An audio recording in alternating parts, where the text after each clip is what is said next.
Hi, my name's Phil. I like talking about politics, and in this video I'd like to address the constant refrain from wealthy Tory tax dodgers that if Labour come in and make them pay anything like their fair share of tax, they'll just move away.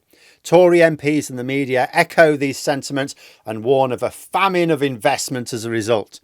The reality, of course, is very different, and a report from the London School of Economics explains why. But first, if you'd like to be notified of daily news and politics, please subscribe to the channel. So, despite the many deprivations of Britain right now, one thing we're never short of is rich Tory scroungers claiming that they'll leave the country if we tax them or stop giving them free money. We had it in 1997. I remember it well. All these people trolling out going, I was disgraceful. If Labour come in, I'm going to go. I'm going to take all my millions, I'm going to leave the country and then you'll be sorry. And it didn't happen.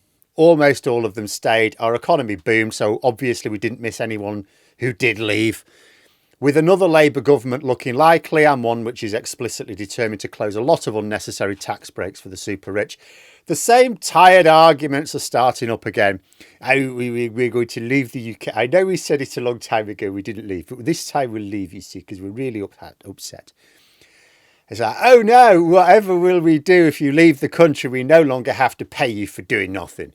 Because as much as the media complain about benefits being paid to people on low incomes, most of whom work because they need it to live, because actual wages are rubbish, we should be more concerned about the much larger benefit payments we are giving to people who live in mansions and drive Bentleys, or more usually have someone else drive the Bentley for them.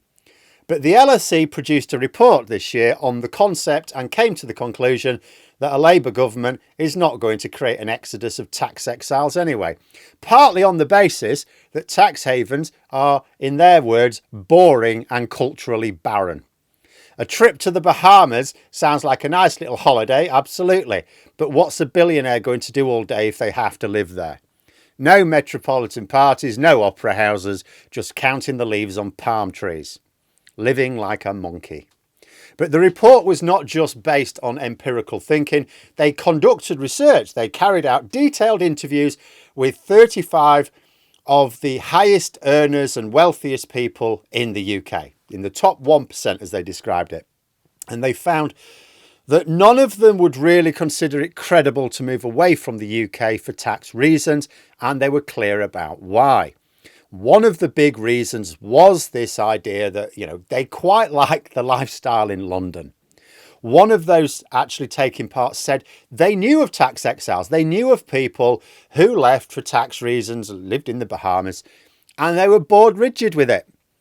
And these they weren't interviewing Marxists who happened to have somehow stumbled upon vast personal fortunes and earnings.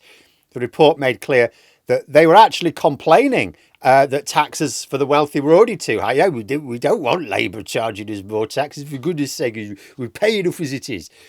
But so they would certainly not welcome a Labour government who might charge them even more in tax. But they wouldn't leave, is the point.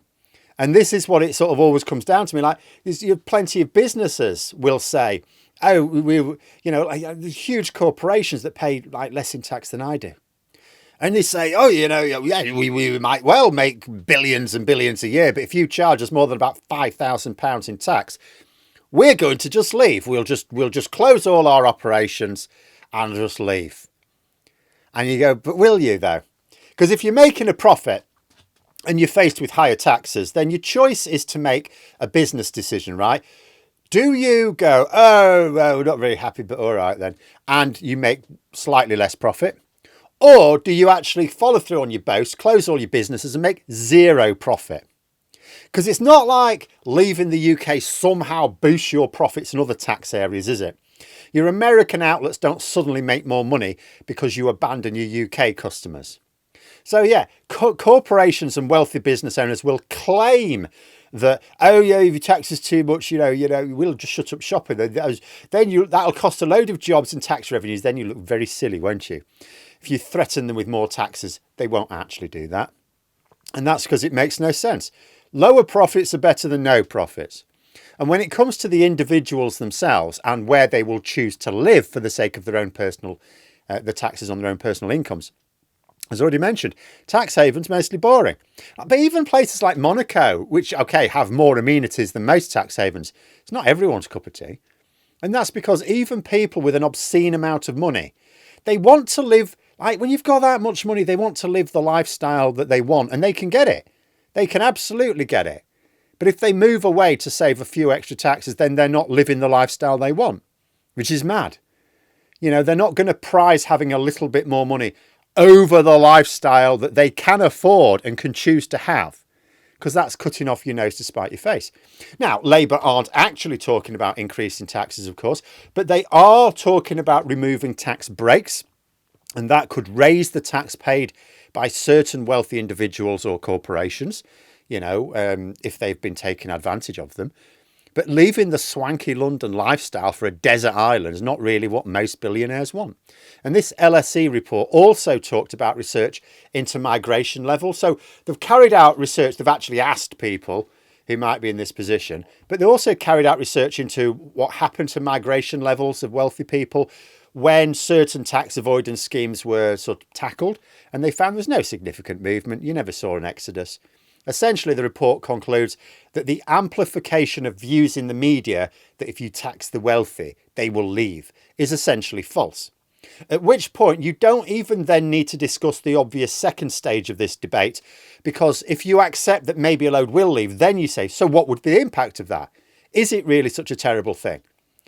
You know, should any government decide that the wealthy need to cough up some more, will it have a detrimental effect to the economy? That's a purely academic exercise, because it's not happened in the past and it's not going to happen in the future as long as you've got a credible tax policy. Obviously, it's not a green light to tax wealth at any particular level. There obviously is a point at which someone will go, actually, it's no longer worth it. After all, it's not just a choice between London and a boring tax haven. If we tax at a rate above, say, other metropolitan areas, well, they could go there, like New York, for example, as long as they can put up with the risk of bumping into the orange one. But the final comment in the report by one of the authors I thought was a very good one. It was a good one to end in as well. So it suggests that rather than getting fixated on threats from wealthy tax dodgers, oh, we're going to leave, you'll be sorry. Politicians should spend more time thinking about how to make the UK a more attractive place to live for high earners. Because if you take this report as a whole, essentially what it is saying is there's a balance, right? You can tax high earners and the wealthy more. Most won't, even though they threaten it, move away because they like the lifestyle, right? But there is a balance. So the reason they'd stay is because they enjoy the London lifestyle and would even pay extra to carry on enjoying it. But there would come a point where it's possible to tax them to the point where they go, oh, it's no longer worth it, I'll just move to Berlin or something. But if you stack the weight on one side of the balance, you can stack it on the other as well. So if you make the UK more attractive to the wealthy, they value that lifestyle even more, and then you can tax them more. Simple market forces, as the Tories would understand it. Make the UK more valuable, make the UK lifestyle more valuable, and people will be prepared to pay more to be here. And that is the final conclusion of the report.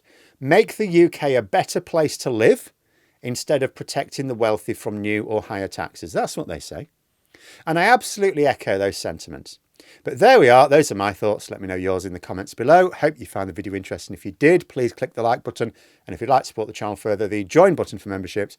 And until next time, I'll see you later.